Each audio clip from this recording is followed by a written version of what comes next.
Let it go, let it go, can't hold it back anymore.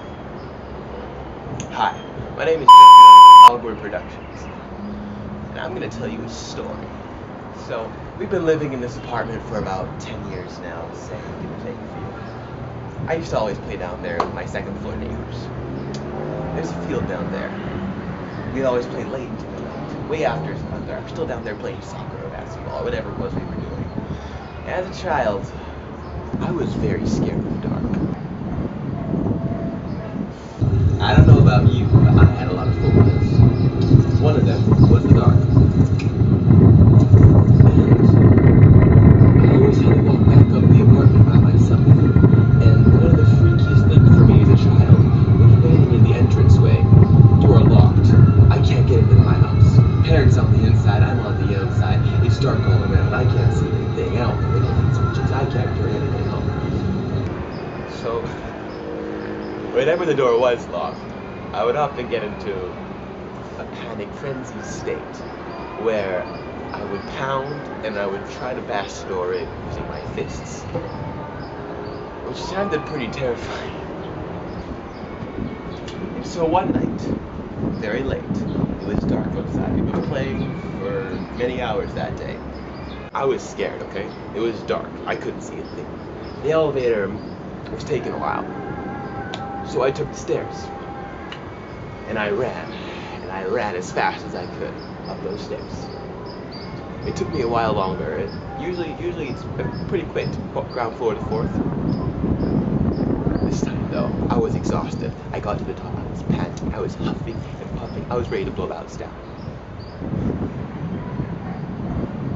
So I get to the door, and I am just in a panic, okay? I'm exhausted, I'm huffing and puffing. I go up to the door, I reach out for the knob, I turn the handle, it's locked. I panicked. What else was I supposed to do? Act natural? Ring the doorbell? No, I panicked. Checking back around my shoulder to see if anyone was watching. I run up to the door and I pound as hard as I could. The entire floor, no, the entire complex could hear me pounding. I was pounding. After what felt like an eternity, 3 seconds, the door opens up. My first thought was, I didn't know we had company. It was then that I realized that the person who opened our door was not my mom, not my dad. It wasn't anyone I knew or had ever seen before. No. There before me stood an elderly man, shirtless, in a pink towel, and he was carrying something in his hand. He looked at me, smiled. It was then that I noticed that sweet, gooey red substance in his mouth, which also happened to be the thing he was carrying. In his hand was a tissue with a bleeding tooth. I was nervous. I was perplexed. I looked above the door, and the words 5B were inscribed upon it. I got up an extra floor and scared this whole bad. After smiling and apologizing very briefly, I ran back downstairs to find our door wide open. Someone could have just walked in, robbed the place, you know? Wide open. Parents weren't even watching.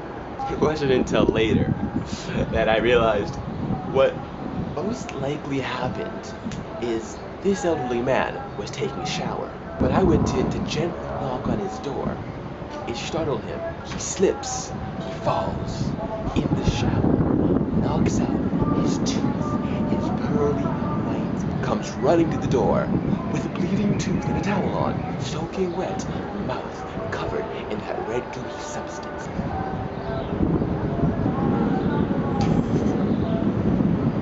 I feel bad, I really do. I feel bad. That's all I got. Here in the store,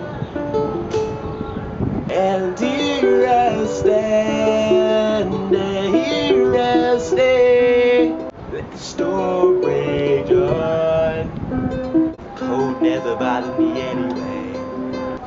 Ah, this thing smells.